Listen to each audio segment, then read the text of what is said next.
Good afternoon. I'm Willie. Come from Aging Youth. So we are doing this series of sharing sessions with industry professionals. So with me on stage, we have three guys and I'm sorry, two guys and a girl. We have been doing this for a long while. So I think I probably would let them introduce themselves and let them say what they do actually. So on my left, immediate left is Jason Tan, and that's Jim Lim, and that's Sarah Wee at the end. So probably we can, Jason, you can just introduce yourself. Oh, I'm dreadful with the microphone, right? Because I hate my voice. I'm Jason, as he said. Um, I'm a music producer, foremost. Can't hear me? Okay. I'm Jason. Okay. Wrong mic technique, anyway. I'm a music producer, arranger. I run a recording studio. Basically, I'm Mr. Do It All by myself. Can't hire anybody. Music industry is, well, they don't pay it that well for us to hire anybody. So I've been doing this for the longest time. Too long. I pass on to Jim. Oh, finish already. That's it. Hello, I'm Jim, and I'm also a music producer, but I'm more on the Chinese side actually. Yeah, so I guess that's my expertise today lah. So I do okay. I'm also a singer last time. So Still, what are you Still talking a singer? Still what? What are you talking about? Last time.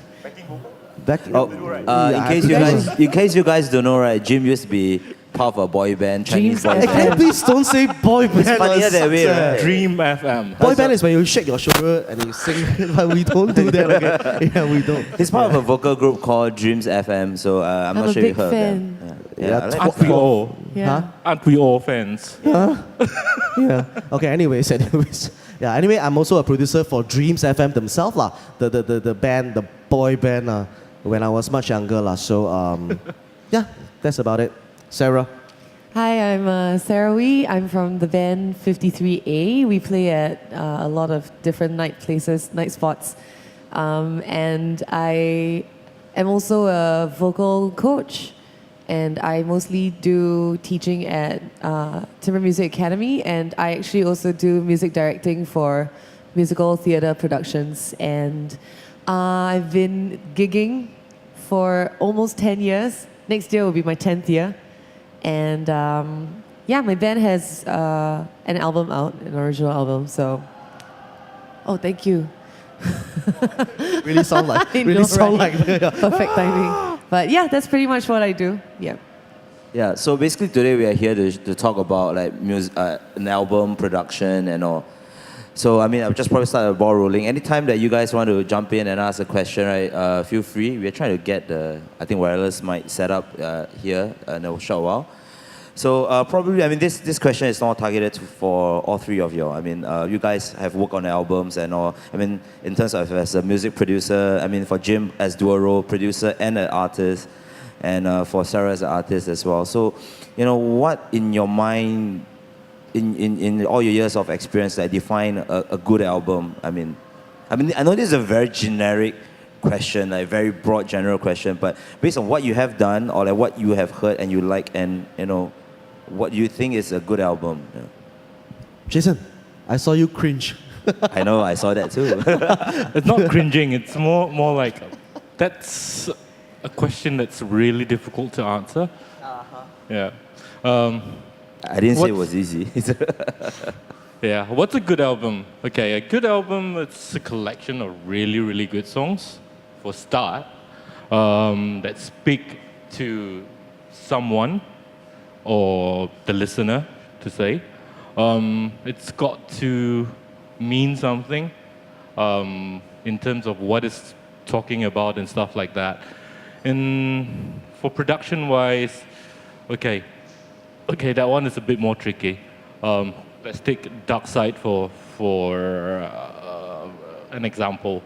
It's a concept album. It tells a story. Besides that, there's a lot of sonic textures and stuff like that that binds it together, right? So there's a lot of things that goes behind a good album to me. But whatever I say it starts from good songs. Yeah, that's what I feel. I think that a good album, to me, it's simple. I feel that the songs has to be pleasing to the ear.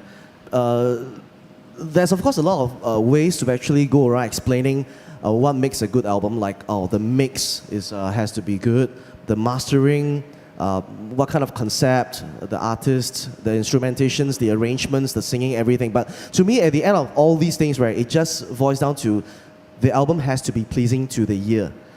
And I feel that, to me, at least, a good album is an album which majority of the people will like. That's what I feel.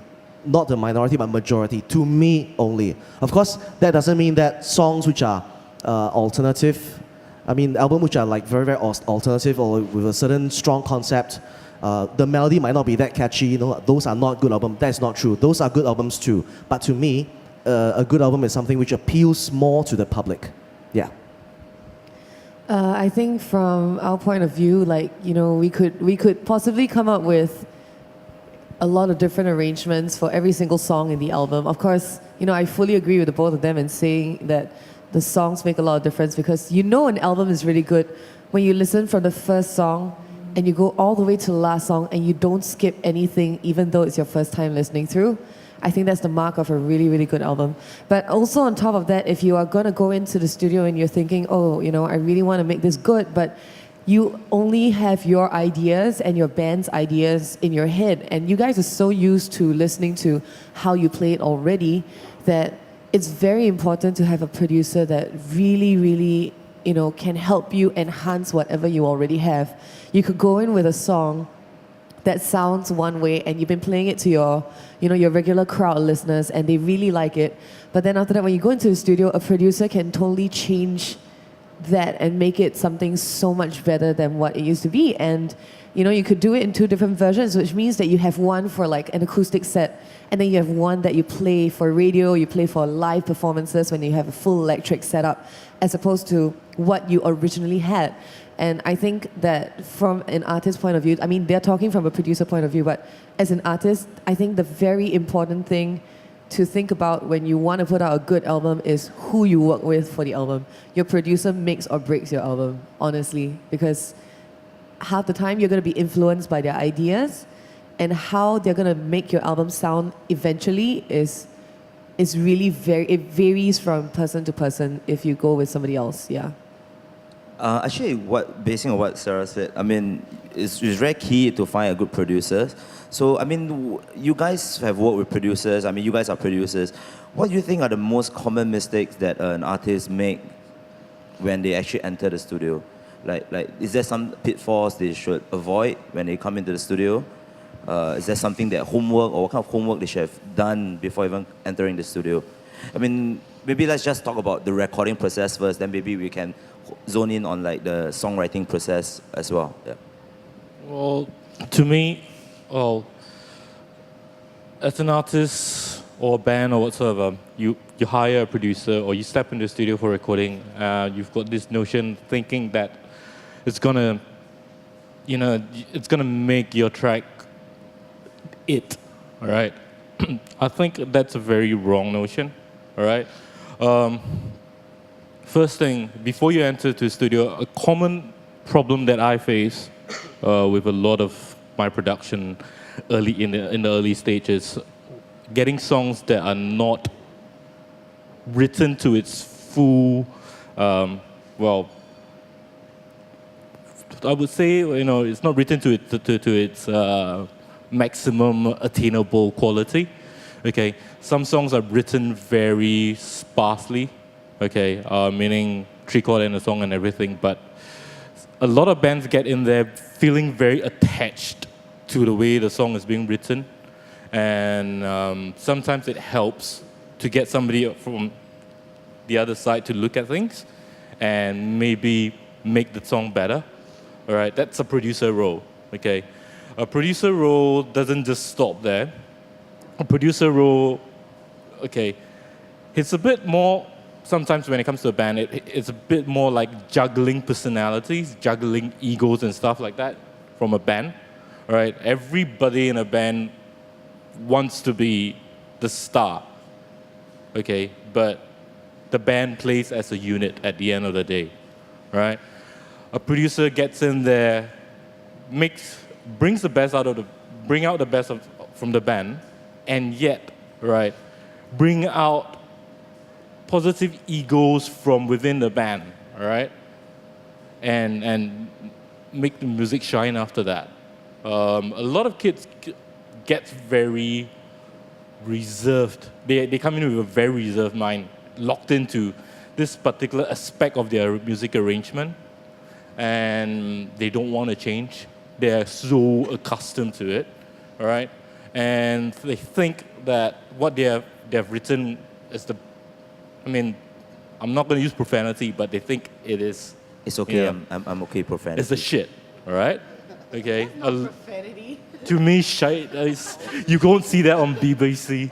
Sorry. Okay. So they think that way, and a lot of musicians that wants to record, or a lot of bands or artists that wants to record an album, have not even mastered their art of playing. Okay, they get in there and they think, okay, the studio's gonna do magic, and it's gonna hide all my flaws and everything. Don't start like that, okay? Write your song properly, craft it, rehearse your songs, try different arrangement, get a producer in before you even go into a studio. Spend time with the musicians, craft those songs, okay? That's what I do as a producer. I don't go into the studio the next day and sit down with the band and, okay, we're gonna record. I spend months with them, from writing, okay?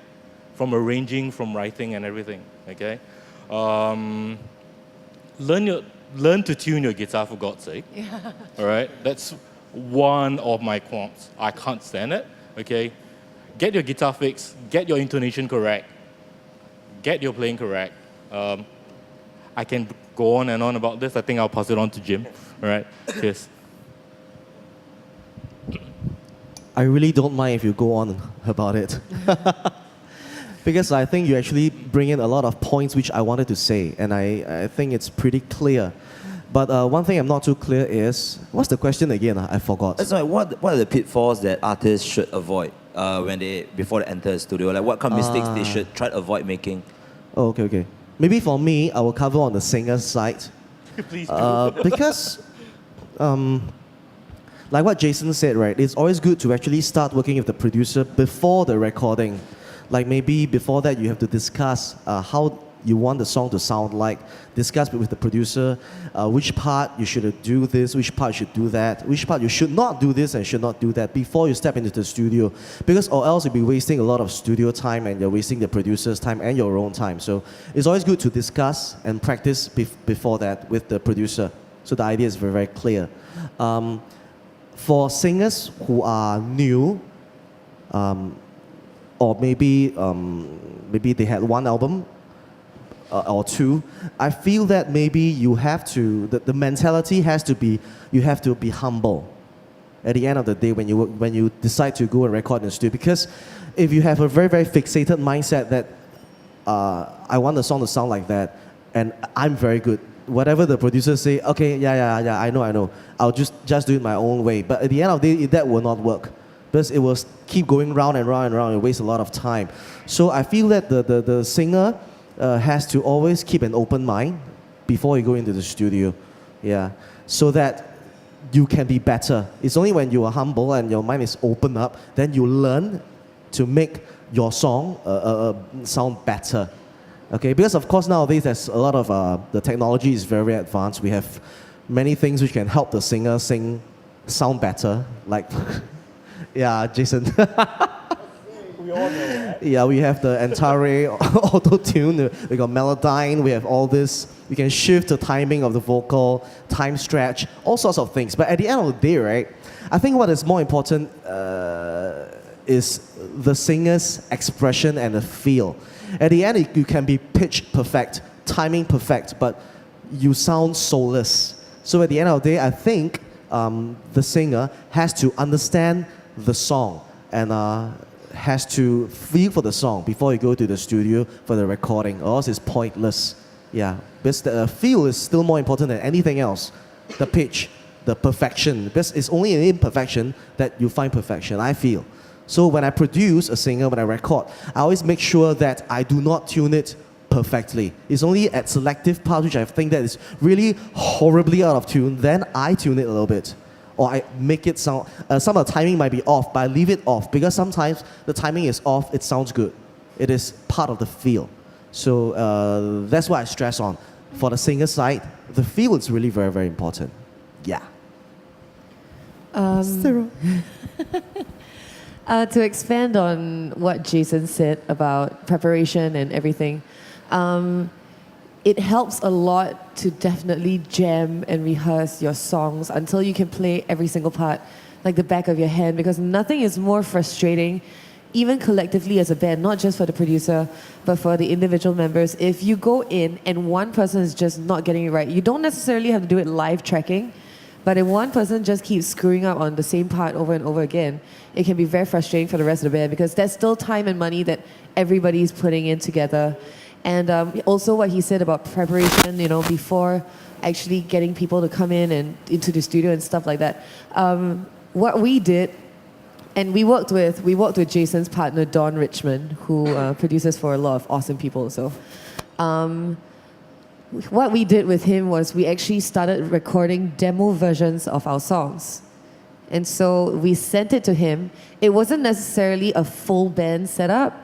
You can do like home recordings and stuff like that, but it was the structure and exactly what we were playing. So then we sent it over to him so that he can actually have a listen to what it was, because we didn't really have time to meet up with him. So we sent it all over to him, and by the time we got into the studio, he already had an idea of what we were going to sound like. So then from there, for him to actually tweak and alter based on what he thinks would suit best the song, it was a lot faster. And we actually finished recording, mixing, mastering, and printing in 2 months, which is an insane amount of time if you think about it, because we went in very, very, very strictly for like a good 3 weeks, recorded everything down, but that was because we already knew exactly what we wanted to do. And along the way, whatever comments Don had and what they said about being humble and taking, your producer's point of view is very, very important, because we could have been hard asses about, like, say, the single that we put out. I mean, I don't know whether you guys heard it, but we put out the single called Falling Into You. And that's a song that was on radio for a bit. And it sounds nothing like what we went in thinking it would sound like. But it sounds amazing thanks to, the amazing ear of our producer. So it's very important to practice a lot before you go in. Preparation is key.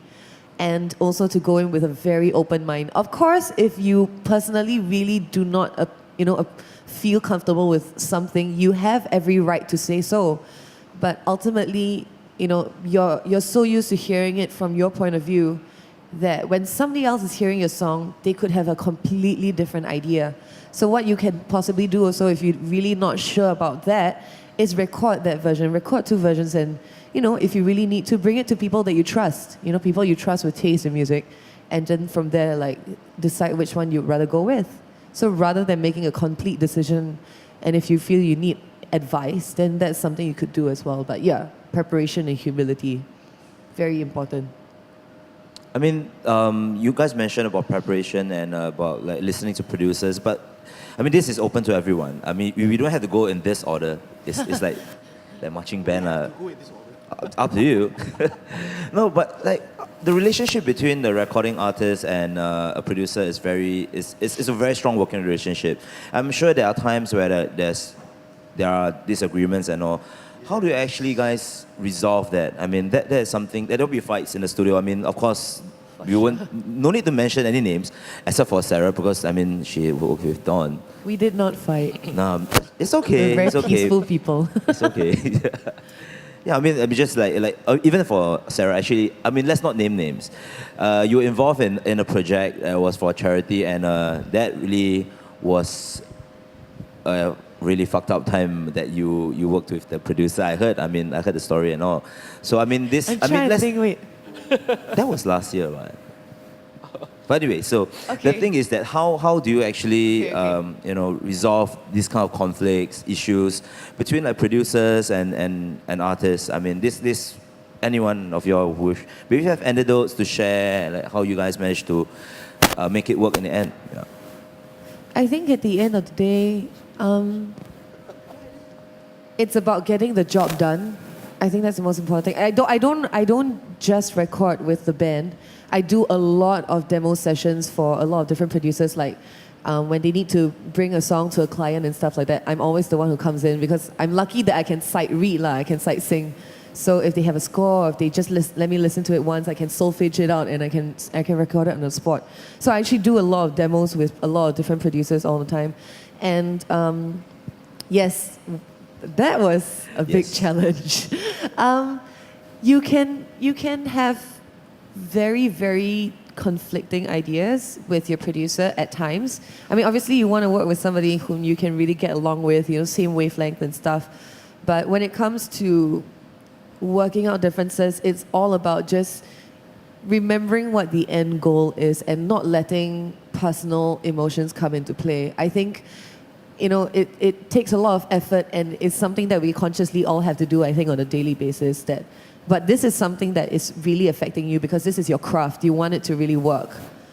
So if necessary, take yourself out of the picture for a while. Cool off, go out for, I don't know if you'll smoke, go out for a cigarette or something, like let the producer go and like chill out for a bit, because when it starts to get heated and you're already halfway through a project, the last thing you want to do is say things that will completely ruin your relationship and make it so difficult and uncomfortable.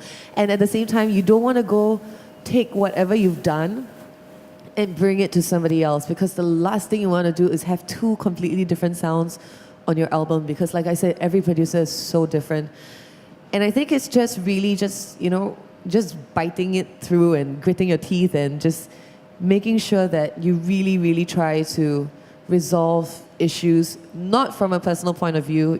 Don't take it personally, don't let tempers flare, or let somebody else come in and handle the situation, because when it starts to become very personal, that's when it starts to become a real issue. And then again, you never know what your producer's personality might be.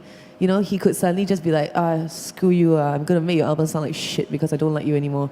It really could happen. I'm not saying that all producers are like that, but it's very possible. It's rare, but it's very possible because they don't care. They could easily go around, and if people say like, you make my albums, how come you produce this album so badly? Then you'll be like, oh, they don't put in effort, then I just do what I can. This is actually making it sound really good. But it could be the situation, so you don't want any kind of bad blood. And I think just the most important thing is just not make it personal. Yeah. Can I ask you a question? I mean, you are speaking like you have been through this whole thing. Is it true? No, not very badly, but had to work with very difficult people before. In Singapore? In Singapore, but the person's not from Singapore. Yep. Oh. Yeah. Okay. They're trying to figure out who. No, it's not. It's not from Singapore. I'm Not very, from very curious. Singapore. Later, do you mind if you No, yeah, I will tell share you. with me the I'll tell you. story? I'm damn curious Yes. now. Okay, Really question? to me, it's a question. What? I don't know if it's on. No, please just carry on. You're going to the toilet? Taking No, a go. dump? You talk first. Oh, shit! What's the question again? How do you resolve conflicts with your producer?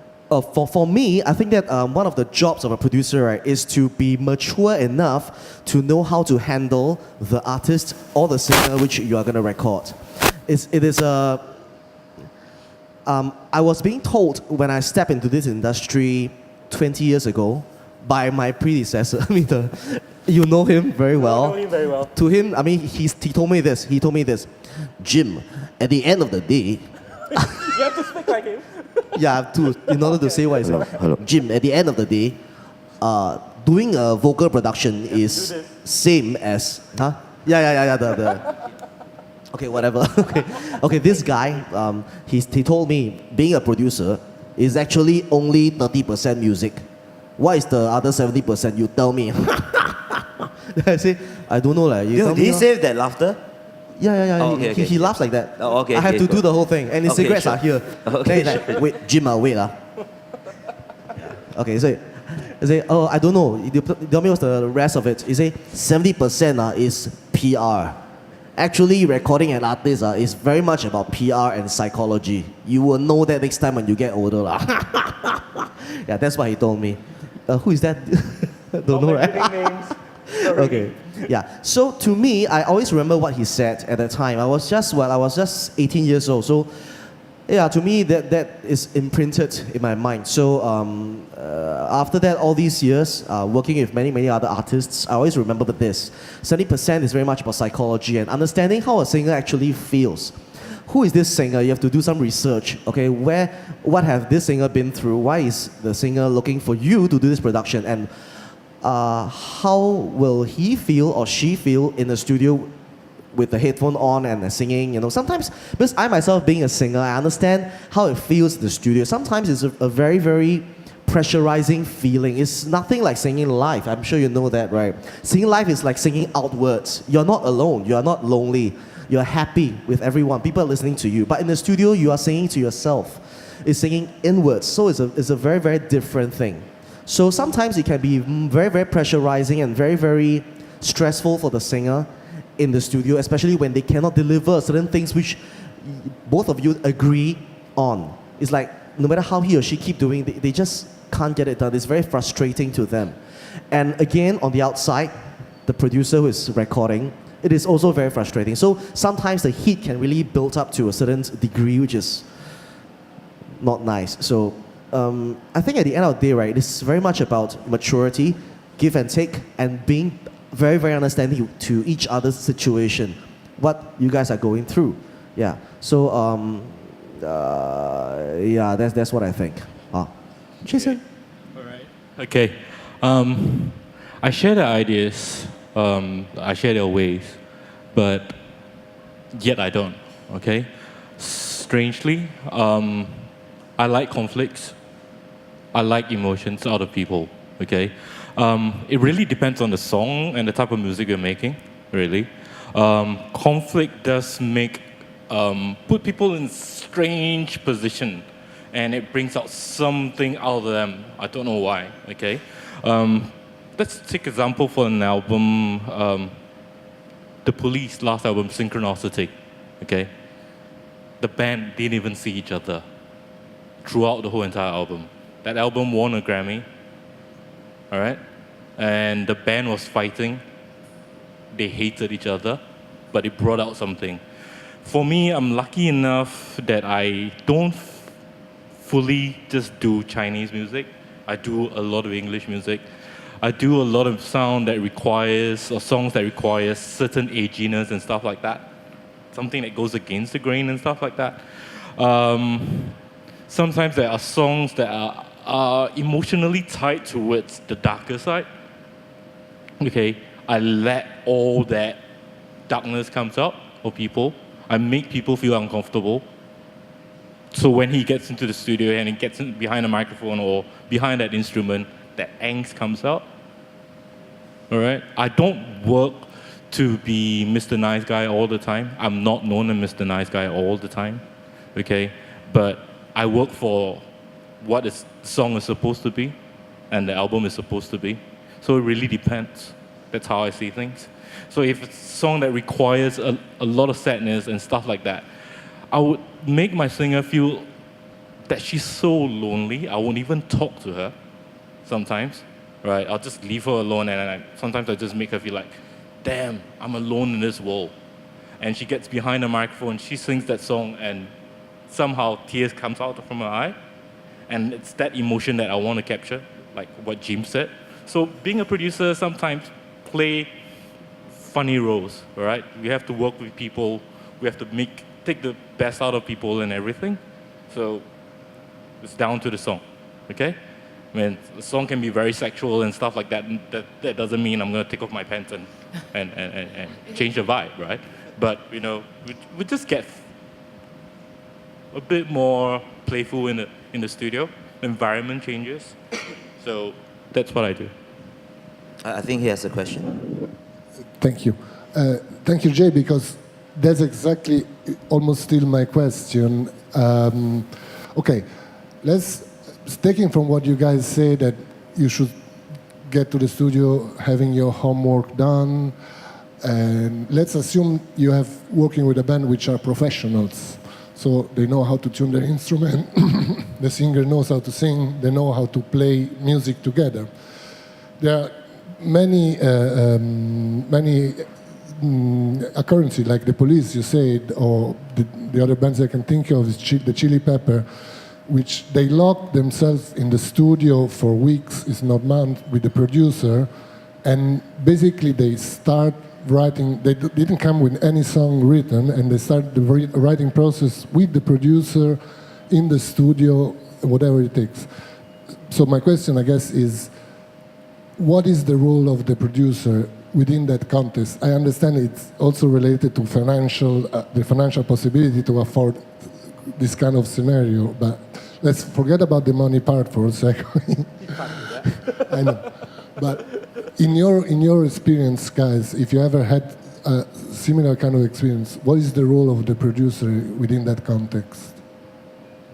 Well, like I said, the producer role is to bring the best out of the performer, the artist, for the song. I mean, related to the songwriting process. When it comes to songwriting and stuff like that, it's very rare for us to do that. I guess we're not lucky enough to sit in from writing process all the way to the end. Most of the time, what we get is already a written song, or somehow a three-quarter or half-leaf form song, okay? And we work from there. All I can say about, if you're talking about written song and all the way up, I mean, from the start of the project to the end of the project, I can only look at my own project, my own work for my band and stuff like that. It really depends on person to person, band to band and stuff like that. I can't give you a specific answer about that. I think that question probably Jim will be able to answer better, because I think you guys have, I know that they are releasing an artist soon, Ming Bridges' album. And you guys, I heard from Eric that his partner in FM Productions, that you guys do a lot of co-writing with Ming as well, Yes, right? with Ming. So maybe you probably like to share that kind of like a producer, not just being a engineer, producer, a traditional per se, but also a co-songwriter as well. Yeah, that's for me, right? That's always the case. Singers who look for me to produce, right? I think 50% to 60% of the time, right, they would like to actually sit down and write a song together with me. So from the beginning to the end, I'll be like looking after the whole thing. So to me, it's very simple. There's a few types. There are singers, songwriters who are already very, very good songwriters. Those are okay, because all you need to do is just listen to their songs, and from there you choose with several other people, the A&R people, whoever it is, on which 10 songs should be featured in the album together with the artist. But there's a lot of newbies, a lot of youngsters who are actually not very, very, very good songwriters. That means they can write songs, but the songs are, the idea is there, the concept is there, but it's incomplete. There's a lot of cases like that. So that is when they look for me to complete the song together. So for me, I feel that the most important thing is I need to understand, firstly, why they write the song. I will always talk to them for a long time before we sit down to actually even discuss about a song, because I need to understand the artist, the songwriter. I mean, what he has been through, what kind of person he is. So I'll always try to make friends first. Then after that, we will start to work on the songs. Then I can see a picture. Because at the end, when we listen to a song in the market, it is very much about visual and audio thing. A certain song will remind you of a certain kind of face. A certain face will make you imagine, okay, this person sounds that way.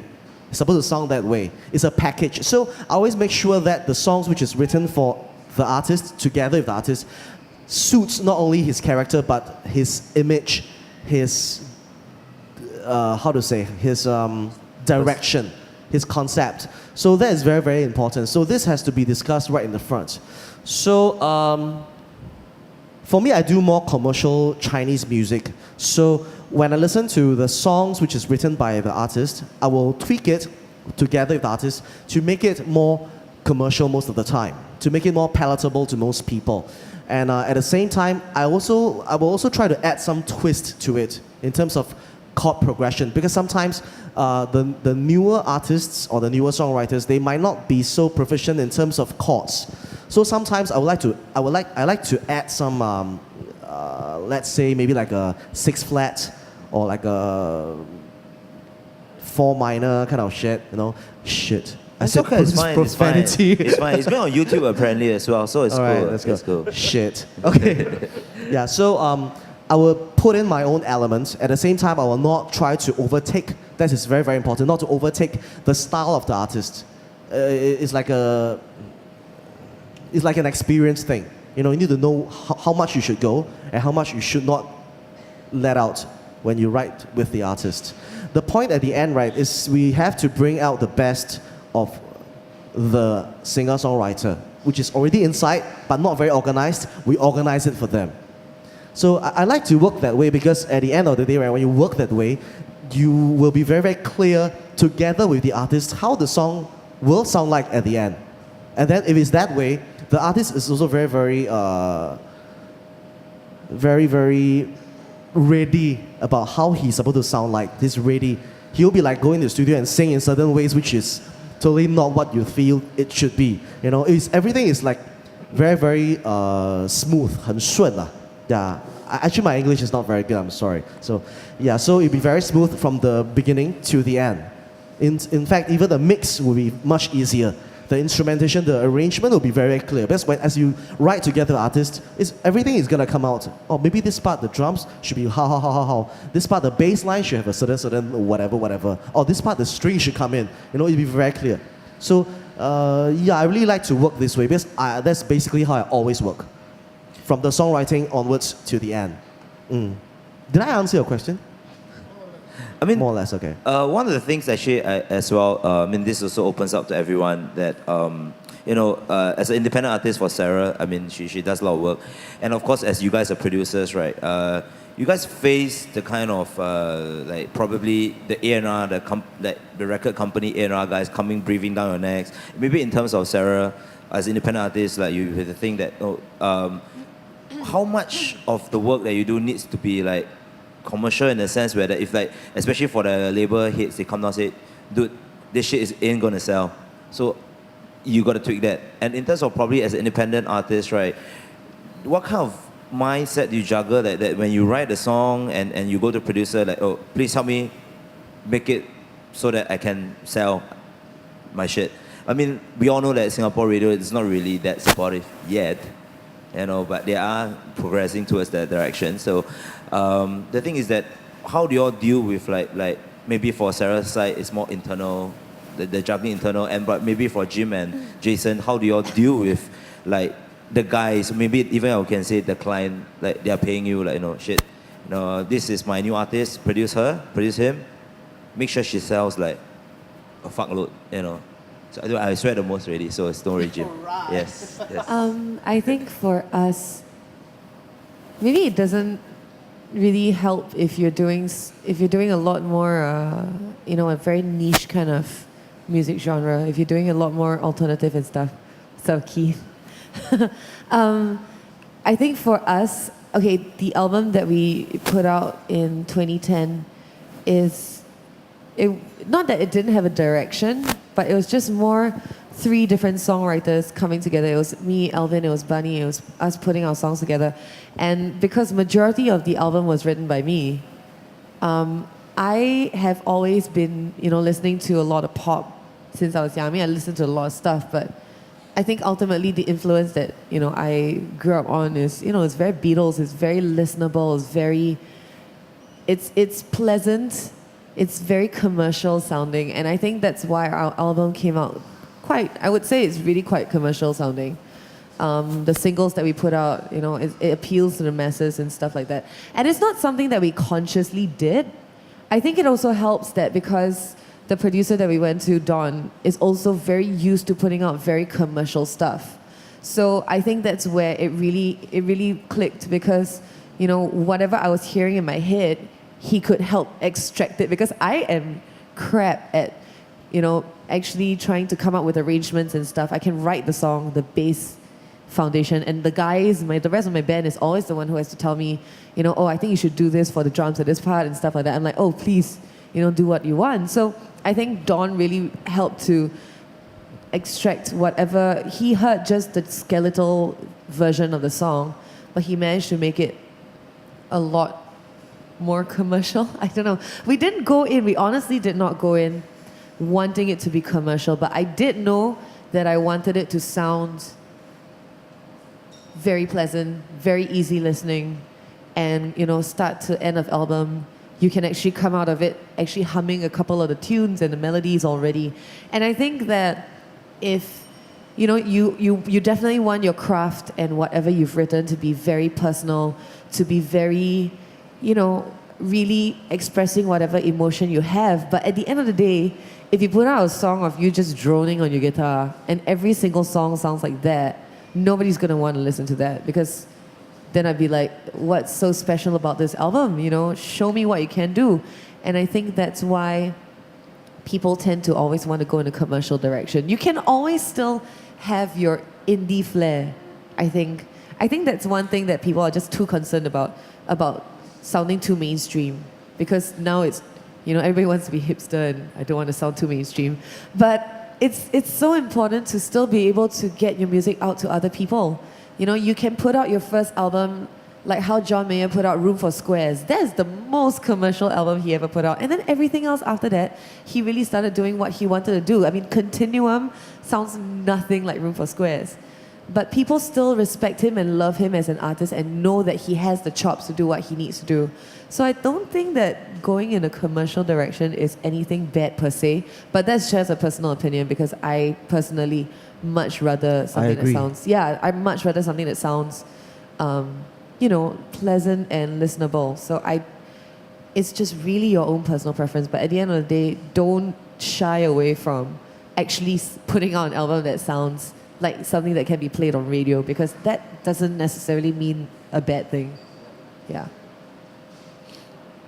So yeah, I mean the thing is probably more for the two producers, that how do you actually manage relationships between like your clients in terms of like the record labels that you guys work with, like how do you actually, if like the A&R guy comes down and say, no, Jim, Jason, this song is not going to sell on the radio, and how do you actually manage that expectations with all these record label guys? That's a damn hard question, man.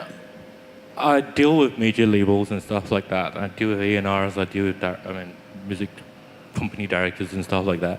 I'm lucky enough to not have to face that problem. I think most of the labels, executives and things like that, they are quite familiar with the producer's work before they even hire a producer, right? He's done this work, that work through his CV. They look through, they listen through his stuff and things like that. Yes, I said I've done a lot of AG stuff, but a lot of my work out there are also the more commercial stuff. Okay, at the end of the day, a producer would want to help the label sell the album and help the artist get more listeners. All right, that's the main core job of being a producer. Not just taking care of the band and everything, but selling things at the end of the day. Labels will give you a budget to work off, and you have to work within that budget and everything. So it's a very fine line, and it's a very tight balance. A lot of young bands would probably think, okay, if I'm going to get a producer to work with me, he's going to make me all commercial and everything. It's not going to be good. Take the album Nevermind for Nirvana, all right? That was the first time they got themselves a producer, a big name producer. That album sold big time. It didn't sound overly commercial. It didn't sound overly pop, but yet, something greater came out of that. Take Metallica, for instance, the Black Album. If you listen to Master of the Puppet and all that kind of album, and then you listen to Black, and then you go like, hey, that album is really commercial, but yet it broke into, they got new fans, fans that weren't theirs for a start, people that they have never heard of Metallica, never heard of Master of the Puppet, just got on board and that radio picked up the song, but integrity is still there. Okay, so is it always bad? I don't think so. The A&R thing, right, has always been an issue since many, many years ago. But to me, it's very simple. Whether a song sells or does the song become a hit, I don't think it's actually, if it did not become a hit, I think it's not the fault of anyone. And when they come to question me, I'll just say, well, if you listen to it, do you like it? You like it, right? I mean, it's nice. Okay, whether or not it sells, I mean, there's not really anyone's fault. Sometimes it's very much about a lot of other factors which it cannot be measured at all. So that's why I do not know how to answer this question, because I mean, sometimes Yeah. they might come in and like really try to override your decision in the studio, like, you know, Yes. make, for example, if you're recording, let me, in terms of like, maybe just use Ming Bridges as an example. If they were signed onto another label, they just get you guys to come and produce. Like, I don't think her voice is loud enough in the mix.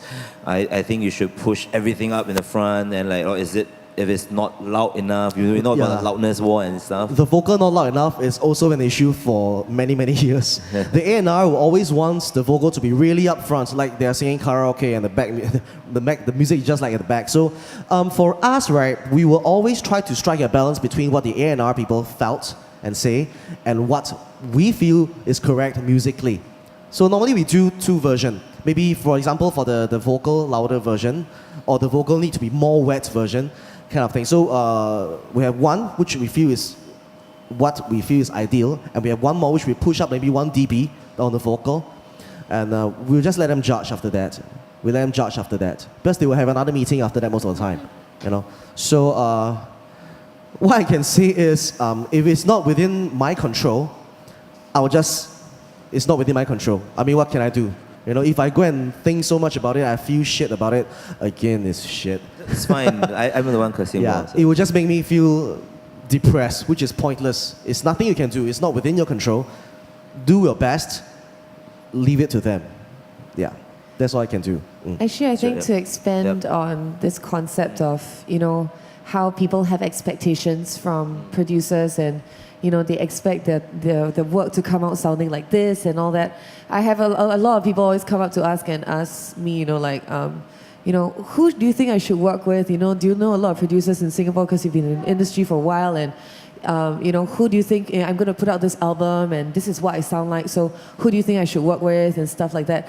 And I think that you guys have definitely faced the issue of bands coming in already having a preconceived idea of, like, oh, I want to sound like Incubus meets Jamiroquai meets, you know, all these different artists, and expecting their music to come out and sound exactly like this. Like, I want my guitar to sound like Stevie Ray Vaughan, but I want my drums to sound like freaking Dream Theater, you know?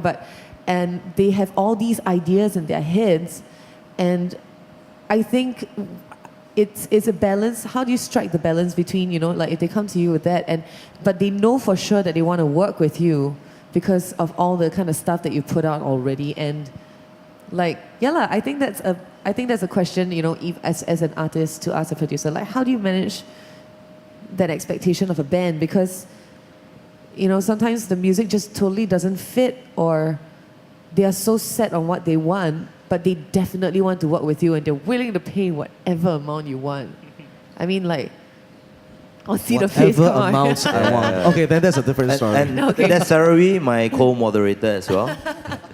Yeah, but I mean, because I do have a lot of people that I know of who already say, I want my album to sound like this, but then they don't know who to work with.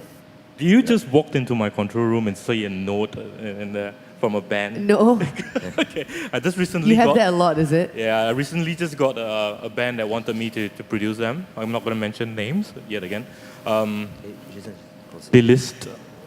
I'm so not used to putting microphones in my mouth. It's not hygienic. Anyway. Okay. That's actually very true. Dynamic and mic. it sounds horrible. It's called proximity effect. Okay. They came in, and it's a band with a couple of people in there, and then the guitarist say he plays like this person. He likes to sound like this person and this band and things like that. The drummer say he wants to sound like another band, and so on and so forth. And I was like going at the end, I was like looking at it, and I go, so is this a Rojak factory? I mean, you're supposed to all play as a unit, rather than I want to shine as like Steve Vai, and then the drummer wants to be, let's say, a jazz drummer. It's two totally different things, right? So I get into situations like that, and I sometimes have to sit down and go, everybody, you're working to a common cause. Drop whoever you think you're going to sound like or whatsoever. Let's make the song the best it is. Let's bring out the best out of the song. Craft something out of the backbone of the song, which is the song itself, right? Rather than a specific style, sound, or whatsoever. A lot of people step in the studio saying like, I want to be Linkin Park. I want to be this, I want to be that. Don't be anybody. Be yourself, right? Create your own sound. I totally agree. I mean, that's actually what I wanted to say. I'll be very, very clear from day one when I talk to the band, and I'll manage their expectations. Yeah. I'll say, if you want to sound like Jamiroquai, then don't ask me to produce, man. You know? Yeah. Oh, sorry. We actually have a mic right at the front, so if anybody wanted to ask any questions, I'm sorry today we don't have anybody walking around and passing the mic. So if you guys have questions at any point of time you would like, just come up to the front. Yep. Sorry. I feel embarrassed because I'm already on my second question. You're No, hogging it's the because you're microphone. just next to the mic anyway, so yeah. Next one, I'll start singing. Okay. Okay, let's all clap our hands and Okay. wait for. They are really clever. You have to sing, You man. have to sing now. I'm sorry. Saya, saya. Okay. The question is, basically, a band become famous because they have a sound, right? Best kept secret that sound most of the time is created by the producer. It's the producers that influence the choice of instrument amplification. I believe this applies both for bands than for singers, because individual artists, they have their own sound on their voice. So most of the time it's the producer that influence that sound and create the sound for the band that Metallica, Beatles, Police, you name, they have a sound that keeps constant through the records. So shouldn't be the job of the producer to facilitate that process instead of buying to their stories, I want to sound like this, like that, but instead get the band to focus on develop and create their own specific sound. Wow, that's a very tough question. Yeah, man. I'm stumped too. Okay, producers do play a big role in how the band sounds, right? But yet, it doesn't change the identity of the band. It doesn't change the identity of the band or whatsoever. The producer helps enhance whatever the band's ability is already. Okay.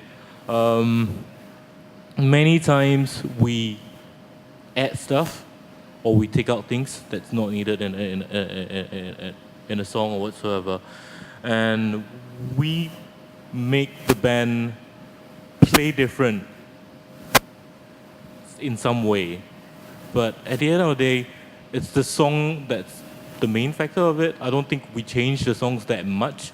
I don't think George Martin changed the Beatles a lot, right? I don't think it plays that bigger role to change the whole identity of a band into something else. The Rolling Stones will always be the Rolling Stones. If you were to listen to Rolling Stones in the 60s and you listen to them now, the minute Jagger opens his mouth, you know it's Mick Jagger, all right? The minute Bowie sings, David Bowie, all right? You know it's David Bowie. So you can't change that much of something. You can change the style, whether it's more today or should I say, yeah, more today or different or whatsoever. But we can't change everything in a song. I think a good producer, right, they don't really change the very nature of the band or the singer. A good producer should be to hone it, to make something which is good even better. But you don't change the very nature of it. I mean, that's what I feel. Okay, I think we will try to open up the floor to questions. If any have any questions, please do come up and ask. You know, that's why Singaporeans are. Don't be Singaporeans. Yeah. Like, do you have anything to ask? We've spoken down here for about like half an hour or more. Oh, Come on. we're on 1 stage for an hour. hour, I think. Come yeah, on. We're an hour. Come on.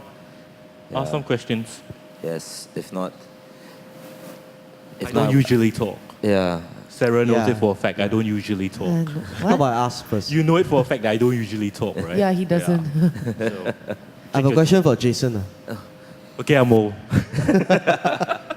Oh, we are old. Yeah. Since when you have long hair?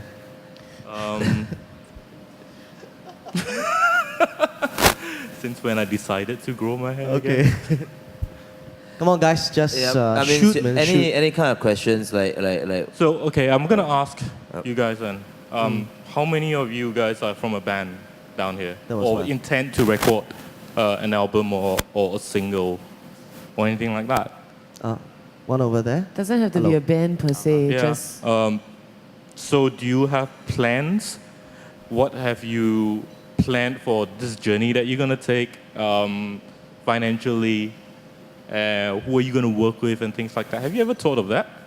And have you ever thought, if I'm gonna self-produce myself, I'm gonna buy myself a setup and do it from home, DIY and everything? Come on, if you're gonna DIY and stuff like that, I bet you do have questions. If you have money that you're gonna be spending, I bet you have questions for us. Come on, don't be shy. Yeah, actually, and even everyone, I think, even from Sarah has her own setup at home, and she mentioned just now she records demos. So even you, when you want to record demos, right? I mean, because I'm an artist manager as well. Sometimes I do get demos which are really shittily recorded, like really sound like crap. So I mean, you need to know to get a decent like setup that suits you. And I mean, like all these experts are here, so just really ask, like from. There's so much things in music production. We just only talk a bit about like the relationship and all. Like I think sometimes a couple of my friends actually told me why the band broke up. In a way, one of the reasons why is because like the night before they were supposed to go in, the singer was supposed to go in and record like vocals. He went out partying. He went out and smoked like 2 packs of cigarettes, drank until he was drunk, and he showed up for a recording like that. I mean, sorry lah. How the fuck are you actually expected to deliver results, man? Maybe your voice is like shit. So I mean, these are tips that probably you can find on the internet and all that. But I mean, in case you have things that you always wanted to find out and that you can't find on Google, or like even things that what they have learned throughout their years of experience, right? You should just ask them, like, don't be shy, like, what kind of microphone do I need? What kind of preamp? Like, audio interface, something technical. I know we've just been talking a lot of things that's not very technical and all because we just wanted to keep it a bit more layman. But since that we found that there's quite a few musicians here in the crowd, maybe like I'm sure everybody here is a gearhead. So like, what is the best bang for the buck for like a audio interface? Actually, which is what really is a good like cheap audio interface. I'm using like Lexicon like Lambda at home, which is like okay lah. It doesn't matter. See. I don't care. I mean, what interface you use or whatsoever. I mean, as long as the song is good. Yep. I mean, look, people get crazy about collecting microphones and stuff like that. Don't waste your money, all right? Bono records with a SM58, right? Till today, he sits behind the control room on the couch and he sings. Just that. It's your performance that's important. I think you guys should be asking more about performance rather than tech stuff. Okay. To me, one tip that I always give everybody, I'm sure Sarah have heard before. Okay, coming into the studio, play simple. Learn to play simple. All right. The fewer notes that you have in your licks, it's easier to listen. Don't have to be Inwick Mumstin. All right? The lesser complication in a song, it's easier to get into people's mind. A person can only hear two things at one time. When he listens to a song, he can concentrate on two elements at one time. I'm an engineer. I can only concentrate on two at one time. Okay? So don't complicate your songs too much if you're writing a pop song and stuff like that. Okay? What are the songs that you remember from childhood to today? Nursery rhymes, right? Those are easy songs. It rings, it stays in your head. Any hook that is simple out there, it will stay in your head. If you want to make a hit song, all right? Simple. Make it simple. Don't try to be an acrobat, right? Don't get fixated over how many notes you can play within a bar. I've got guitarists come into the studio as a sessionist. First thing he comes in and he goes, I don't need that, all right? I just need a couple of notes really nicely intonated, and your bending, whatever you do, your vibrato and whatever, that is the one that sells, all right? So play simple. Yeah, I agree with. I mean, I'm not a producer like them and all, but I agree with Jason on this. I worked with a drummer. I think there are probably a couple of drummers here. So musically, one bar has about 16 semiquaver notes. I don't know. Well, could be about there. I mean, I can't remember what exact technical terms that is. Like, correct me if I'm wrong, Sarah. Sorry. Depends on your time signature lah. Yeah lah. Okay lah. Let's go on the 4/4 lah. Okay. So basically, right, he has like 8 notes, right, on the snare within one bar. That's how many bloody ghost notes inside. It was such a nightmare to edit his drums. So when everybody wanted to hear like what Jason said was on the 2 and the 4 on the snare, why do you need to do the additional 6 notes? Maybe another 2 notes extra just to give it a bit of a groove. So I don't know, just from my experience that I've worked with a drummer that was like that, it drove us bonkers when he had to edit the drums. So yeah. I think also one thing to be concerned about is there's a reason why, you know, there's a stigma with local bands and local music. Sorry. Because, I mean, not to say that, you know, local bands in the past are bad, but it's just that you have definitely heard, you know, recordings put out on radio for the sake of being put out on radio just to make sure that local bands are on radio. But obviously, the quality of the recording is just not there. There have been songs that have been played on local radio that I've heard and, you know, have been performed by local bands, not to name names, but everybody's not in time. The drums are off, guitar comes in half a beat off, and stuff like that. And also the thing that really, you can always tell for some reason, and I've been trying to figure out for years what it is, but the minute you hear the song, you know it's local. There's just this sound about Diction. it. Huh? Diction. Diction, yeah, diction is one very important thing. Singer can really make or break a recording, but, and also for singers, like don't shy away from possibly even getting vocal training before you go into the studio, because it's so different singing in a studio, and you know, it's just what you are able to do live, you might not be able to do in the studio, because live you have adrenaline, you're jumping around, you are able to push out whatever you can, and it's so much more forgiving live because you have so many other things drowning out whatever sounds bad. But I think one thing that's very important is just timing. I don't know if everybody plays to a click, but I think it's so important because I mean, it's really personal preference. If you yourself are personally very able to keep very good time, then yes, by all means. But if you can't, please play with a click. If you really cannot, because there's so many people who just, you know, you could be plucking something very simple, but the tension of having only yourself on your earphones will make you go off. And I think that that is just something that really is been bugging me for a long time. That there are parts in a song, in a recording that is put out on radio, that the band is not in time with each other. It's just ridiculous how that even happens. It's ridiculous. I don't know why it's even being put out, because if I were the band member, I'd be listening to it and be like, why are we out of time? We should all be in time together. And this is not like slightly off, like where the singer is just like half a second just for feel, like you were saying. This is like really like noticeable stuff. Yeah. I mean, actually, I call that the HDB drummer syndrome. It's like, because I don't know, I like what I mentioned just now about the drummer thing, right? It's because that. But it's not just drummers. It's not just the rest of drummers. the band. Yeah, it's not just band, but it just stems from the fact that, you know, we all stay in like flats, so we don't actually get to blast our instruments or like any one point in time. So when you get into the studio, you want to show off as much as possible. So I think what probably I'm trying to say now is to really agree with, drive from the fact that what Jason says is really true. Simplicity is, I think, the key. Yeah. I think one thing about Jim is he's lucky that he works in the market where that like it is very developed already. You know, that everybody has a sense of professionalism. Like diction is something I'm sure that for the younger singers you face that kind of issues for Jim.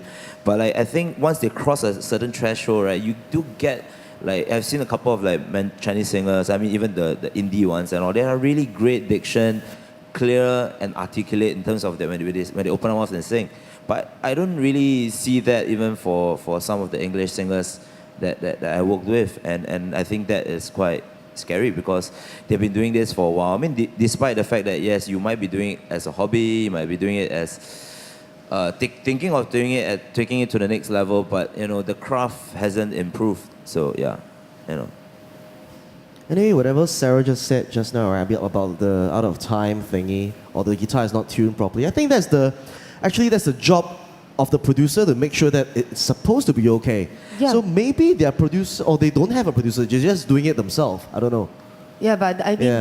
that is a big thing that I think people just like, oh, they let go, you know, like they're like, oh, it's already been recorded, No, you know, I mean- let's just screw it and just put it out there. But if you can, I don't even try to make the adjustments if necessary, because this is ultimately something that's going to stay with you for the rest of your life, you know? Yeah, yeah. Actually, I don't even think it's the job of a producer. I mean, as if like we mentioned just now, like if you're a guitarist, right? Wouldn't you want to make sure your guitar is properly intonated? No, anyways, Yeah. this I'm just taking for granted that maybe Yeah. the musicians or the band are very young and they are just starting out. Yep. So if that's the case, right, it is the job of the producer to teach them or to make sure that the thing comes out correct. Yeah, that's what I feel. Okay. And they can learn along the way. You know, in the beginning, everybody want to show off. I'm a very good drummer, I play as much as I can. I'm a very good guitarist, I'll play as much as I can. Can play like 5,000 notes in one bar. I don't know, but yeah. But anyway, yeah. But it's the job of the producer to properly tell them what to do, and what not to do, and all this kind of things. So I believe that maybe I don't know. The producer. The people I'm thinking of are not young bands, you see. Oh my Yeah. God. So, Well, a lot of things out there, well, regardless whether it's local or from our neighboring countries or from the States or anywhere, a lot of bands do not have the funds to work with a producer, okay? So common mistakes like that does happen. People get excited when they finish recording, right? They want the world to listen to their songs. So they go like, okay, we've spent $2,000 when our budget was $1,000, right? It's already done. Let's just put it out there, right? And live with it. At least our song is being heard, right? I mean, I bet a lot of you would feel that way. It's like, I'm happy with it. I mean, that's a bit of a mistake. I'm an amateur, and if the world were to see me as an amateur, I'm ready for that. It's okay. I mean, during the indie days that I went through, I mean, I made a lot of mistakes myself. All right, I made a lot of recording that's really noisy. I have a budget of like 0. I make my own gears and stuff like that. Right? So. And I release them as demo tapes and stuff like that. There's nothing wrong with that, okay? But is this going to stay with you for the rest of your life? If you can't get somebody in, even if it's not a producer, okay, a friend that likes the music that you guys play or like the same kind of music, all right, put him behind the mirror, the glass, all right, and sit down when the guy is recording the thing, and make him a producer, all right? Get somebody else to listen to it. It's always better when you guys are in the recording room, and if you don't have the budget for multi-track recording and stuff like that, a lot of times you guys are recording everything live to 2 tracks. Okay, so get somebody behind and tell you, okay, doesn't sound really that great. Somebody's out of time and stuff like that. When you're playing in the recording booth, and everybody's playing, most of the time you can't hear the other guy, and it's a common mistake that people make. All right, so don't feel bad about that. I've got no grudge over band sounding that way. And also coming from an artist's point of view, I mean, really, this is our own music that we're putting out there. And I mean, I've always been such an advocate of local music. I really love so many of the bands. And I'm not saying it just because it's local, but you know, I would listen to the album over and over and over and over on repeat in my car for like a year. I've had Firefight's Henry album in my car for a year. Not taken it out because the music is just so good. And you know, I did that with B Quartet as well, and I did that with so many other bands. And I think it's just, you know, once you get to the point where you're almost fully done with the recording, you listen back and you hear minor mistakes, you just got to be really meticulous about, oh, so what if I had to carry my amp all the way back out to the studio and just re-record just that bar? Because when you do it and it sounds great, you're going to feel so much better. Because once there's that slight mistake and you listen to it on the album, you're going to know it's always there. And it's always going to bug you, and it's always going to be such a pain in the ass because you know you could have done something about it, but because you were too excited to get it out, you were slipshod and you didn't do it. I think that is just a big mistake that a lot of people make with that. And also, I mean, as much as producers or somebody else is supposed to come in and advise, on our part, we need to make sure that, you know, we need to make sure that our guitars are in tune. We need to make sure that we're singing in tune, we're playing in time. These are what we need to be very conscious of on our own, not just because there's a producer around us. So I think in terms of getting a friend, like what Jason said, I think it's just good also to get friends who are very objective, not like friends who are like, oh, you rock, man, you just rock, your band is so good. Yeah, you played like 3 bum notes in the solo, but you know, your band is really awesome. That kind of friends will be there to pay for all your merch, all your shows, is cool, but don't bring those kind of friends in for the listening sessions to critique your recording, I think, because they are not going to spot the mistakes, not going to spot what went wrong. I mean, like what Jason, Jim, and Sarah said. I mean, if you don't have a budget for a producer, get somebody who is critical, I guess, who can basically call a spade instead of calling a spade a Pokemon or something. I don't know. I mean, just so that at least you get a really good objective view of whatever your recording would be. Yeah.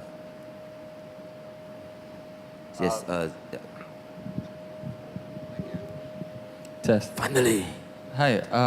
I just like to ask you guys a question. I play drums. I'm finishing up my degree at LaSalle. I've worked with a lot of singers in my time for the past 3 or 4 years. And I just like to ask your opinions, because I know there's no right or wrong answer for this. Where do you draw the line between, like you said, getting out the emotion from a person, if necessary, you know, get them to be lonely? Where do you draw the line between good work ethic and getting an emotion out of a person in whatever way when it comes to alcohol? Because I have certain singers who would come and tell me, you know what, I can only do this verse if I'm drunk. I'm bringing alcohol to the studio. I actually quit a band, quite a famous band. Well, not famous, but you know, they got their stuff out on Bandcamp, and there's people all over the world writing, and yo, you're the next Linkin Park and stuff. I actually quit that band last year because they were bringing alcohol to the studio, a jamming studio, when rehearsing, and I feel that that's just not the right way to go about it. But then again, I was quite interested by what Jason said about getting emotions out and stuff. So in your 3 of your opinions, where would you draw the line between, you know, is this all right, is this not all right, you know, so on and so forth? as a singer, Yeah. and I play and sing at the same time. I find it very hard to concentrate when I'm, drinking to the point where I'm intoxicated. Because for us, for singers, I don't know if you feel it, but when you drink a lot and you get high, your ears actually get blocked because blood rushes and you actually lose about 20% of your full hearing ability. It kind of sounds like it's a little bit blocked, like your hands are kind of covering your ears for a little bit. That's why. Yeah. That's a lot, dude. Okay. That explains a lot that for you, makes Willie. sense. Oh, sorry. Willie and I are beer buddies, so maybe that's why I have to yell at you all the time after Yeah, you drink. yeah, So that makes sense. I personally have seen singers who tell me, that it's a very common problem. I realize. Problem is probably a bad word for it because sometimes maybe people respond better, but I've actually heard this story about, I don't know, is it Pantera, where they actually have a breathalyzer, and if they blow into it, and if all of them are not exceeding a certain amount in terms of alcohol consumption, they won't go out to play until they hit that amount because they will only play when they're drunk. It's crazy, yeah. I've heard a story like that, but personally, I just don't feel that it helps because, your playing becomes shoddy, your singing goes off, you look crazy on stage, unless that's the image you're going for. I love sorry to interrupt. I love the Pantera stories. Probably that is much more of an urban myth. Because Pantera, for those who don't know, is a metal band.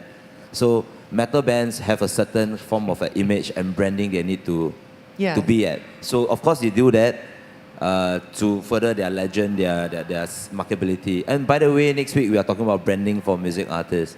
So yes, okay. I mean, I don't know whether it's true, but as in... But yeah, it could be. Well, I've worked in studios locally, overseas, and stuff like that. Yeah, substance been used before. All right. Okay. I'm just being truthful down here. It really depends on the person, right? If a person already have really, really good voice and he can sing and all that stuff, and he just need that tad of boost, sometimes it's good. You can't take the whiskey away from Jim Morrison, can you? Right? It would not be that band that you like, okay? So there are certain people that you can have them, but obviously don't abuse it too much, not to a point that he's flat on the floor and can't do anything. And if he gets into the studio and he gets abusive towards equipment and stuff like that, then you got to kick the guy out, all right? If it's on that one or two beer and he's singing and it's great, it relaxes him, let him be, right? So down to situation, down to person. No right, no wrong, okay? Jimmy, you want to add on or you're cool with it? Yeah, that's exactly how I feel. At the end of the day, if it sounds good, then okay, why not? It's up to you. Everyone is different. We cannot really judge by, for me, it's like, what? Drink and sing? No. But we cannot judge. We cannot judge another person, okay? It might work for him. So for me, it's simple. As a producer, I listen. Okay, if it's really nice, it's good, why not? And agree again, if he start to get angry or they get in fights and shit, then please lah. Yeah, that'll be stupid. Yeah. And I think actually one of the more interesting stories of Adele's 21 album was that a lot of vocal takes that you hear on radio that have been selling like gazillion units are actually the demo takes, if I'm not wrong. Yeah, because she was so emotional. She went in and wrote a song about how she broke up with her boyfriend. She sang it. Then they tried to replicate it when they came in. They did a full instrumentation. They tried to get her to record again, but I think they could never capture that raw emotional intensity of that moment that she felt when she did a demo, when her boyfriend broke up with her. Singing is a very, very strange thing. It's very intangible. Sometimes it's really just that moment you get that thing. Or in a certain situation you get that kind of feel. It's a very, very strange thing. So, yeah, for me, same thing. I mean, if it works, it works. If it's nice, it's okay. Yeah. Yeah, someone once told me that being in love is the worst thing that could happen to a musician. Because if you're happy, you can't do shit, man. You gotta be sad and angry to write really good stuff. Kind of true. Yeah. Kind of true. Okay, for me, when it comes to recording voices and stuff like that, okay, being a producer, engineer, and stuff like that, you have to prep your mix well for the singer, okay? If your arrangement is really full, okay, and sometimes that blinds the perspective of the singer, of whether they're in pitch or they're emotioning it correctly and stuff like that. Certain songs sometimes you have to down mix. Certain songs you have to up mix to bring the performance up. So really, it changes how the person sing. That's one tip I can give you guys when you're recording vocals. Anyone got any more questions to Oh, ask? you're not cold, man. I'm freezing. That's why I told you wear a jacket. Studio guys. Okay, I'm dressed like this today. Polar Not, bears. I mean, I would love to dress up for this event, but because I'm going for a wedding gig after this, so if not, I wear jeans. If not, I won't feel so cold. Freezing. We are It's all so like cold. very hot people, I'm I very guess. Yeah, cold. we are all hot. Yeah. Yeah. Anyone like just anything that you would like to find out? Nobody is asking any question about mixing. Any tips? Yeah, it's- Mixing Yeah, is very, come on. very important, though. Yeah, like it's the mic is there. I'm sorry. Sorry, man. Hi, I'm just a hobbyist, amateur arranger, and I do most of this at home. So I do a 9 to 5, and then afterwards I try to get creative expression through some, arranging for myself. But I can never get the sound quality, the rich sound quality you hear in the studio, and obviously there is a good reason for that, because you are the professionals. But could you give us a few tips for people who want to make good demos, or people like myself? Why does the sound too cluttered, saturated, even though, I try to pan the instruments, try to create space, try to play with the dBs. I try not to overplay as well, etc. So, I mean, obviously, I'm trying to ask you to compress your 20, 30 years of learning in probably 20 seconds, but if, a few tips would really be helpful. Okay, I'll start off with this one. Okay, sometimes it's down to arrangement, music arrangement. Okay, if you get too many instruments within the same range, it starts to clutter. Imagine a string section playing from C3 to C4, and then you have piano playing around that range or so. Okay, it tends to clutter. Okay, that makes it muddy. The main shortfall for most self-DIY mix engineers, mixing at home and stuff like that, the main shortfall is always the room acoustics. Okay, most of our HDB flats, even condos or whatsoever, are all squarish. All right, when you work in a square room, the reflection, the resonance stays. Certain frequencies are louder than others. All right, some disappears. Okay, one tip that I would give you, if you have a square room, place your speaker position and yourself in odd numbers positioning, as in percentage. If I were to sit in a room, I'll probably be sitting at the 33% of the length, and my speakers would be at the 17%. So when it comes to reflection, your standing wave frequency, it would not resonate. It doesn't hurt your ear. The other thing is speakers, all right? Speakers are really, really important. Get a near-field speakers. Not all speakers are made the same. Get a near-field speaker.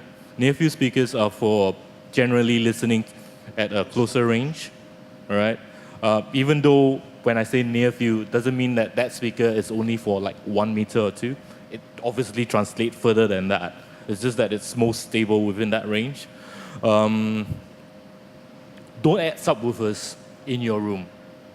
All right, if you've got a small room, forget about subwoofers. Okay, throw that away. That's not going to do any help for you. It's just going to resonate that low frequency in that room. After that, it's positioning. Okay, main importance: acoustic positioning and your arrangement. When you clutter too much, the other tip that I give most people, my students and stuff like that, okay, what's the most common mistake young engineers makes, all right, is boosting they tend to push gain ups out of EQs, or if something's lacking bass, I'm gonna go to the 80 hertz, 100 hertz, I'm gonna push it up, all right? Major no-no from good engineers, they will cut the other frequencies that I do not need. If I want something that's bottom heavy, I'll cut the mid-range, I'll leave the highs on the bottom, all right? And why do we do things like that? So we have headroom. The more you push up, the lesser headroom you get. And the lesser headroom you get, everything gets stagnant up there. There's no life in your recording. Okay? So the main mistake people make. And everybody loves compressor. All right? I hate compressors. I hate compressors. I use compression, but I use very little compression. People come up to me and go, damn, your kicks, your drums are huge. How do you do that? All right? I just got one last week. Somebody came up to me and said they were listening to my new album, To Be. They were like going, damn, how do you get that sound? Don't overcompress. Leave room. Okay? Music needs space to breathe. Okay? Thanks. Anyone? More or less, Oh, yes, he already I think there's one guy there. Sorry, thank you so much for your help. Okay, coming to mixing, post-production, and mastering. After many years, I still, don't know exactly, what you actually really do in mastering. That is different compared to actually post-production. I think post-production will be both mixing and mastering. What mixing, we know what we actually do in mixing, but what is the difference between mastering and post-production and mixing? Okay, mastering, all right? Okay, the word came about during the past most of the time, okay? Albums during the 40s, the 50s, should I say 50s and 60s and so on and so forth, were always recorded in different studios around, okay? I mean, one song might be recorded at Sun, and then another song might be recorded somewhere else. The mastering engineer is to be there to glue the whole entire thing together. Not everything from... Okay, just imagine you go into every room. What sounds good in that room? You play into another room, it's different, isn't it? Okay? So every engineer makes differently in different studios. So the mastering engineer goes and does the job of gluing everything together, making it sonically even. All right? Certain songs are too soft, bring it up loud. Certain songs are too loud, bring it down. That's what a mastering engineer is supposed to do. Make it sonically perfect for playback. All right? But today, everybody's got the wrong idea of what mastering is about. Today's, everybody think mastering is just making sounds or song loud. Okay? That's not what mastering is about. Okay? And try not to make your song too loud. All right? I mean, if you have like a dynamic range, today's music has got a dynamic range of about 3 or 4 dB. That means you have that little room. Okay, song is sounding horrible now. The production is horrible today. Okay, everything goes through a limiter and brick wall limiter, and it's loud, and everybody thinks it's fine. Playing through small speakers, which most of us are listening to, sounds great. But when you play it on a full range speakers or play it in a club, it sounds horrible. All right, so I hope I answered your question. Yeah, that answered my question. So from there, I have another question. So, how relevant is mastering really right now? Because let's say we do everything in one place. Okay, the producer, because I realize a lot of local bands, they will say, okay, let's record it locally and then we send it overseas for mastering. Because like what you said, if everything is done in this place, in one place only, and it's mixed properly, do we actually need, what do we do to send, what's the difference between... You do need, okay? I mean, there are a lot of gears that we guys have that you will never have it at home, all right? You will never have an MS EQ, all right? Or compressor that would work for mastering. It's a whole different science. It's a black art. Yes, the dark art. That's what I Alright. call it. What I mean is, sometimes we will just, even if we come to you guys, there will be people, artists or bands or labels who will say that after coming to you guys, we send it to like UK, US, Australia to master. Are they doing it just because like this studio has a brand name? They want something that's mastered from me? But Singapore don't have a proper mastering suite. We don't. There's no proper mastering Well, suite in we don't. Singapore. I mean- it's not easy to have a proper mastering suite. It has to be specially constructed, and there's many equipments which they use. So that is the reason why we always send to the overseas to do it, because they have whatever which is necessary for mastering So correctly. Your advice Yeah. is, if we come to you guys or Don or all the top people here, I work with a lot of different artists, sorry to interrupt, but like, it really depends because some of my artists, they prefer to master it analog, so they will run the whole entire album they recorded on tape, and hence somebody to master it. Like the latest album I worked on is hip hop lah, but we went to Tony Dorsey because partially, I will admit it's not just also 100% of his sound. Sound was like almost probably 70%. 30% is his brand name because he did Nas, he did like Jay-Z, like he's like a young rapper, so that his product was done by somebody who worked on these hip hop grades, you see. It helps as well. Of course, when they send the video over, right, you see one really fat black dude like bouncing to the track and working on it, right? That is priceless lah. But I mean, that aside, but I think like actually I should let her answer that lah, because I'm not the technical one. For us, we did send it to the US. I can't remember. What's his name? Sorry? Yeah. Okay. Yeah, so Keith managed us for the album. And basically, because from what we know, there's no specific place in Singapore that really caters solely to mastering. Mastering is like a complete art on its own, I suppose. Okay, put it this way, all right? Mastering is the last leg of the event, okay? It's that 5 to 2% to make your work shine. It's not going to change a bad song into a great song. A lot of people get the wrong idea that a great mix and a great mastering would change a bad song into a good song. Forget about that, all right? If your song is good, if it's not mastered well, it's no big deal, all right? It's no big deal. You can do it, you can learn to do it on your own, okay? Just that you have to treat it really carefully, okay? It's a very fine line from making a good master and a bad master, right? Don't just slap a limiter at the end and think it's all great, okay? It takes a lot of skill. It takes a lot of skill. Imagine when you recorded the song, you've got like maybe 16 or more tracks. Your engineer get to work with that many tracks, right? And a mastering engineer's only got 2 tracks.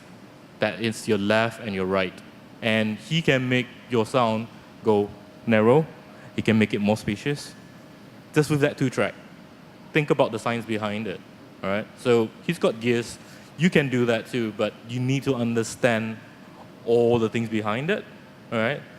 If people were to say that you can't do mastering on your own, then I'm at fault down here then, because I do my own mastering. Nobody screams about it. Nobody make noise about it. People like it. I didn't care.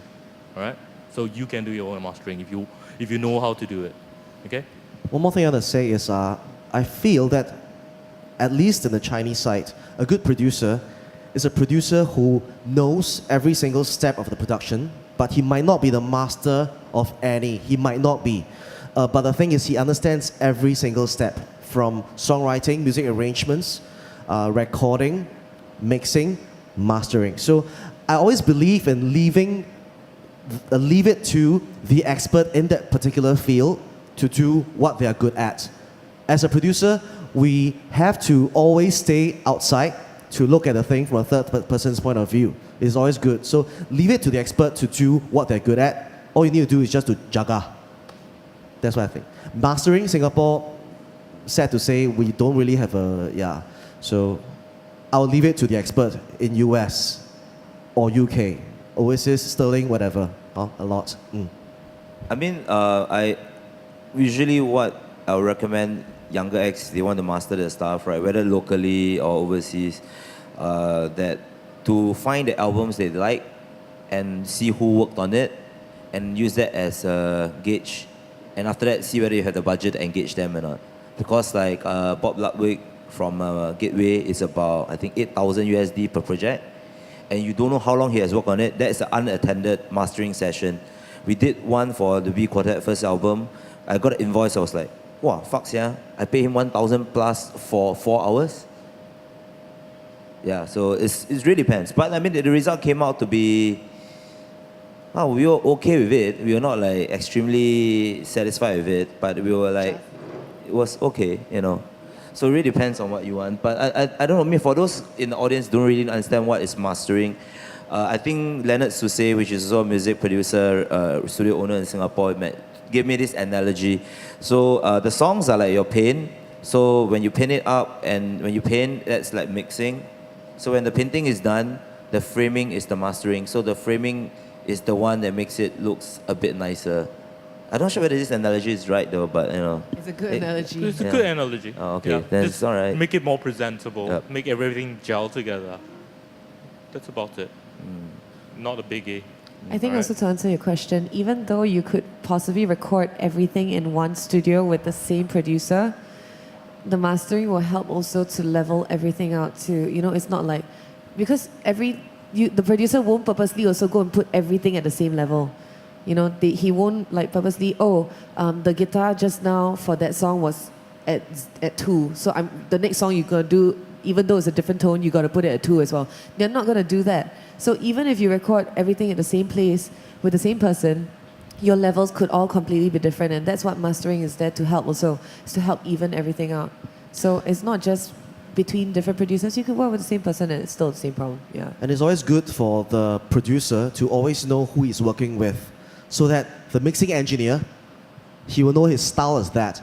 The mastering engineer is that. So they know it, they know how each other works. So mixing engineer, he actually mix it to get it ready to be mastered by this guy.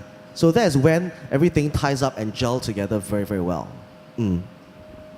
Actually, also, I think we were talking about like music producers today and artists. Actually, the three on stage are very hands-on. But I think there are like a couple of like, I'm not sure, not too familiar with the Chinese side, but I know the English, like in the States and all, right? There are music producers who just literally come in to the studio, roll a joint, and smoke it, and tell the mixing engineer to lower the levels. I think it's Rick Rubin. He's extremely famous for it. He just does nothing, just go in and smoke his spliff and just tell people that, okay, I think this should be louder, and that's it. And he charges like what? 350,000 It's the a same, song? man. It's the same. In Is the it- and the Chinese side as well is the there same? are people like that. I don't know. I think Jason, you might actually know who those few I mean, I'm not saying that they are like shit or anything, but they work very differently from like people who are a bit more hands-on. I don't right? really agree to the way they okay. work, man. Shit, Okay. it's like what? Yeah, because I experienced it myself. I was studio apprentice, and there was a period of time which I was the artist myself when I was younger and skinnier. Yeah. You're still quite skinny. Quite is the word. Anyway, our first producer, he came in. He's a Taiwan guy. He sit down. Not bad in Mandarin. Very good, very good. Okay, you guys carry on. Okay, I will come back later to check. So that's what he did. That's all. He came in and he left. So three of us like, okay, never mind, it's okay. I'm a studio engineer. Let me record you guys. So we actually finished the whole song ourselves, maybe like 4 to 5 hours. Then he came back. He listened. Very good. Good job. Good job. Let's go for dinner. That's all. That's all. Yeah. So I think, there's always people who are like that. Probably Yeah. your work was perfect already, so he didn't need to do anything. Then maybe he should actually stay and not go away. As he listened to our perfection, he should stay for the 4 hours. He has got nothing else to give you, so it's better to not say anything and then to say Okay, something. but there really are such I'm people. just kidding, I'm just kidding. Especially I think in Taiwan, there's really quite a few old-timers, very, very long ago, who are actually really like that. And yeah, I don't think that should be the way it's Yeah, that some shouldn't be the way. producers, old school producers, actually, when they get into studio, they're not used to the environment anymore. They didn't upgrade themselves. They didn't keep up themselves with the new technology and stuff like that. Going behind the console scares them. All right, so they just act as if like, okay, I know my shit. I just sit there. I'll just say, do this, do this, do this, do this. I'm going off. I'll be back in a while. All right. So there are a few of them out there, but not all of them are like that. Most producers are really, really hands-on. So don't be afraid to hire one if you need one, or else we'll be out of job. Just kidding. All right, sure. Any more questions? We probably have time for one last one. Oh yes, please. Sorry, you have to come up to the front. Sorry.